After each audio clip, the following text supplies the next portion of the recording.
Guys, हाल ही के दिनों में एक खबर निकल कर आ रही है कि यूएई और पाकिस्तान के रिश्तों में दरार पड़ चुकी है। आखिर ये खबर निकल कर क्यों आ रही है? वो कौन-कौन से कारण हैं जिसके कारण ऐसा हो रहा है? क्या इसका असर भारत पे पड़ेगा या फिर इसके पीछे का कारण भारत है? चलिए समझते हैं इस वीडियो में। हाल ही के दिनों में खबर निकल कर आ रही है कि कैसे यूएई के अंदर काम करने वाले पाकिस्तानी सियास को यूएई से निकाला जा रहा है।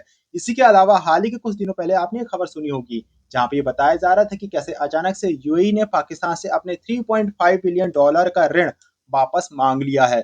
नो एनी डाउट, ये ऋण इतना ज्यादा बड़ा है कि पाकिस्तान के कुल विदेशी मुद्रा भंडार का 20% है और इससे पाकिस्तान में अचानक से आर्थिक संकट भी आ सकता है।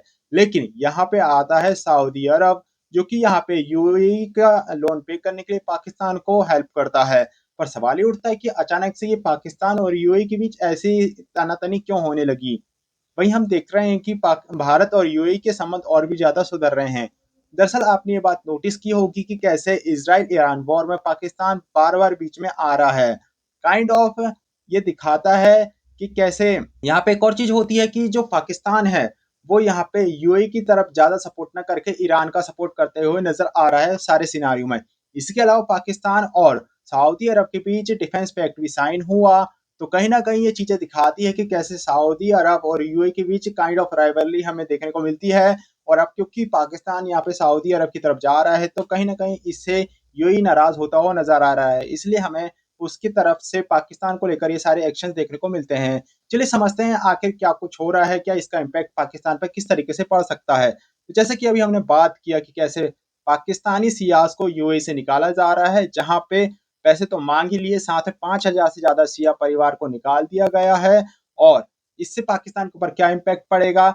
ऋण मांगने से जो उसका टोटल 3.5 बिलियन डॉलर जो यूएई ने मांगा है पाकिस्तान से, ये पाकिस्तान के कुल विदेशी मुद्रा भंडार का 20% है। इसी के अलावा मिड अप्रैल से काफी सारे पाकिस्तानी शियाज वर्कर को यूएई से निकाला जा रहा है। काइंड ऑफ उन्हें टारगेट किया जा रहा है, जिनकी संख्या 5,000 से ज्यादा है, जिससे कि उनके परिवार प्रभावित होते हैं।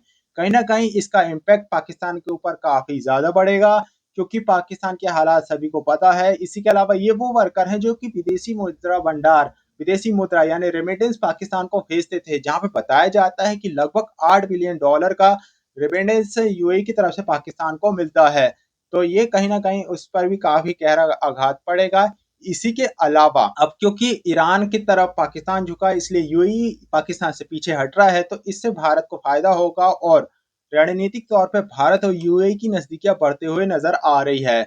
इसी के अलावा अगर हम बात करें कि आखिर पाकिस्तानी शियास को कैसे निकाला जा रहा है, तो काफी सारी खबरें निकल कर आ रही हैं, जहां पे बताया जा रहा है कि रातों रात बिना किसी कानून के, बिना किसी नोटिस के इन सारे लोगों को उनकी जॉब से निकाल दिया जा रहा है।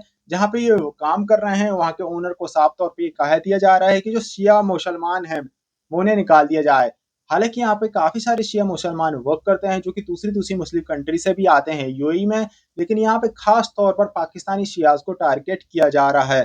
खासकर वे लोग जो कि लेबर सेक्टर से बिलोंग करते हैं या फिर प्रोफेशनल सेक्टर से ही क्यों ना बिलोंग करते हो, अगर उन्हें रिप्लेस किया जा रहा है तो किया जा सकता है, तो उन्हें निकाल दिया जा रहा है। और ये खबरें निकल के आ रही हैं न्यूयॉर्क टाइम्स की तरफ से, जहाँ पे अप्रैल के महीने में ये सारी चीजें हुई हैं। अगर हम बात करें आंकड़े की, जो कि रिपोर्ट कहता है कि 5,000 से ज्यादा वर्कर निकाल दिए गए। विशेष तौर पे जो सियाज हैं, पाकिस्तानी सियाज हैं, इन्हें टारगेट किया जा रहा है और जो सारी कंपनी है उन्हें साफ तौर पर निर्देश दिए गए हैं कि आपको जो पाकिस्तानी शिया एम्प्लॉय है इन्हें निकालना होगा। इसके पीछे के दो मुख्य कारण की बात है तो हमने की है कि कैसे ईरान और यूएई का जो विवाद है, क्योंकि हमें पता है कि इस वॉर में ईरान ने यूएई को बहुत ज्यादा टारगेट किया है। हालांकि यूएई यहाँ पे बीच में तो कूदा नहीं था, लेकिन क्योंकि यूएई को एज अ अमेरिकन सपोर्टर देखते हुए ईरान ने यूएई को बहुत ज्यादा नुकसान पहुंचाया है। इसी के अलावा प्रतिस्पर्धा जो कि यूएई और सऊदी अरब के बीच में है, पाकिस्तान और सऊदी अरब का, यूएई यूएई की आंखों में खटकता है। हालांकि यहाँ पे कैसे भी करके लोन से हमें पाकिस्तान को बचाने के लिए सऊदी अरब बीच में आया है, जहां पे शुरुआत में 3.5 बिलियन यूएई के लोन को पे करने के लिए सऊदी अरब ने 3 बिलियन डॉलर की पेशकश की थी और बाद में इसे बढ़ाकर 5 बिलियन डॉलर कर दिया। अब हम बात करते हैं यूएई और भारत की नजदीकियों के बीच। So no any doubt, UAE का भारत के साथ जो मजबूत व्यापार आर्थिक सुरक्षा समझौता सीईपीए हुआ है, इससे जो पाकिस्तान की स्ट्रेटेजिक डेप्थ है ये खत्म कर दी गई है और यूएई अब पाकिस्तान को केवल एक आर्थिक भोज की तरह देखता है। वहीं मुस्लिम वर्ल्ड का जो कार्ड था वो अब पुराना हो चुका है। मुस्लिम ब्रदरहुड अब यहाँ पे काफी हद तक पाकिस्तान के नजरिए में इफेक्टलेस होता हुआ नजर आ रहा है। और सबसे बड़ी चीज जिसकी हमने अभी पहले चर्चा की है रेमिटेंस की। जो पाकिस्तान से वर्कर जाते थे यूएई में काम करने के लिए, नो एनी डाउट पाकिस्तान की कवाड़ा हालत तो सबको पता है, कैसे वहां पे गरीबी है। ये बेचारे लोग कैसे भी करके यूएई में जाते थे, वहां पे काम करते थे और अपने परिवार को पैसे भेजते थे। और वो काफी हैवी अमाउंट होता था जिसके बारे में बताया जाता है कि $8 बिलियन। आप समझ सकते हो पाकिस्तान जैसी इकोनॉमी जो कि अपना $3.5 बिलियन का लोन भी पे नहीं कर पा रही है, उस पे भी सऊदी अरब की हेल्प की जरूरत पड़ रही है। उसका $8 बिलियन जो उसे मिल रहा था वो अब नहीं मिलेगा।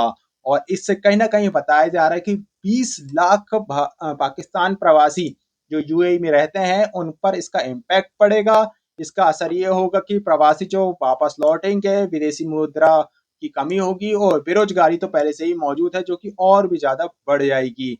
तो कहीं ना कहीं ये उन सारे एक्शन का रिपरकशन है जो कि पाकिस्तान दलाली करता है बीच में आकर और अपना नुकसान करता है।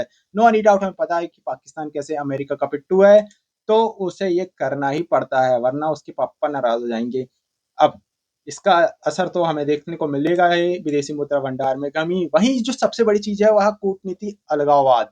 कहीं ना कहीं अगर पाकिस्तान और यूएई अलग होते हैं और भारत बीच में आ रहा है तो इसका फायदा भारत को होगा। क्योंकि कहीं ना कहीं हमने ये भी सुना है कि अभी ओपेक से जो यूएई है वह अलग हो चुका है, यानी कि वह अपने अनुसार अपने ऑयल के प्राइस को डिसाइड कर सकता है। और भारत की ऑयल डिमांड तो हमें पता ही है। हम अपने जो डिपेंडेंसी है ऑयल को लेकर वह रशिया के साथ अलग अलग कंट्री से पर हम डाइवर्सिफाई तो कर ही रहे हैं। और यहाँ पे अब यूएई भी अच्छा ऑप्शन के तौर पे नजर आ सकता है। गाइस आपका क्या ओपिनियन है इस पूरे टॉपिक को लेकर? कमेंट बॉक्स में अपना ओपिनियन जरूर शेयर करिएगा। वीडियो को लाइक कर चैनल को सब्सक्राइब करिएगा। मुझे अभी आपके सपोर्ट की बहुत ज्यादा जरूरत है। मिलते हैं एक वीडियो में, तब तक के लिए जय हिंद जय भारत।